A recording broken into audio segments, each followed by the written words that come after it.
বাংলাদেশ ১৭ বছর ফ্যাসিজম দেখেছে।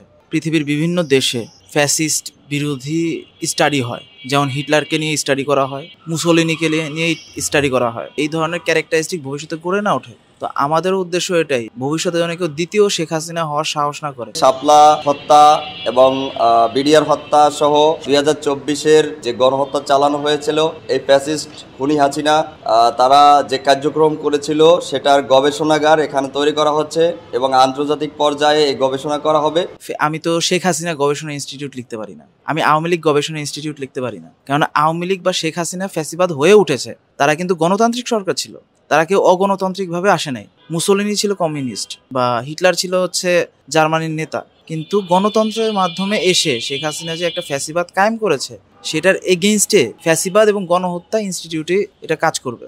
আওয়ামী রেজিমের বিগত 16 বছরে তাদের যে একটা শাসনামলে তারা এখানে তাদের কার্যালয় বানিয়ে রাষ্ট্রের নাশকতা সহ বিভিন্ন রকম পায়তারা তারা করছে। ছিন্নমূল কিন্তু 11 মাস আগেও ছিল, তখন এটা কিন্তু ঝা চকচকে ভবন ছিল এবং আশেপাশে ছিন্নমূল তো দূরের কথা, কোনো রিক্সাওয়ালাকে ঘেঁষতে দেওয়া হতো না। কিন্তু আমাদের পরিকল্পনা যে আমরা ছিন্নমূলকে ফেলে দিব না, আমরা তাদের কর্মসংস্থানের ব্যবস্থা করব এটার মাধ্যমে। এই ভবনটা যদি সম্পূর্ণভাবে সংস্কার করা যেতে পারে, মিনিমাম 500 লোকের কর্মসংস্থানের ব্যবস্থা হবে। যদি আমি ওদেরকে কর্মসংস্থান দিতে পারি, আমার ওদের বাসস্থান নিয়ে চিন্তা করা লাগবে না। এখন আমরা এটাকে পরিষ্কার পরিচ্ছন্ন করে আন্তর্জাতিক ফ্যাসিজম ও গণহত্যা গবেষণা ইনস্টিটিউট তৈরি করা হচ্ছে।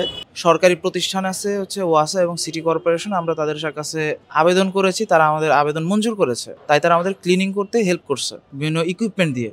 সিটি কর্পোরেশন সরাসরি এসে ক্লিন করে না, তারা বিভিন্ন ইকুইপমেন্ট দেয়। তো ইকুইপমেন্টগুলো ইউজ করার জন্য আমরা ওদেরকে ব্যবহার করতেছি, ওরা ইউজ করতেছে ইকুইপমেন্টগুলো ক্লিন করার জন্য। বিগত দিনে আমরা যে গণহত্যা, গুম, খুন যেটা আমরা দেখেছি সেটা যেন না হয়। আমরা যারা জুলাই যোদ্ধা আছি, আমরা সবার সম্মতিক্রমেই একটা সিদ্ধান্তে আমরা উপনীত হব যে ভবিষ্যতে যেন এটা একটা দৃষ্টান্ত হয়ে থাকতে পারে।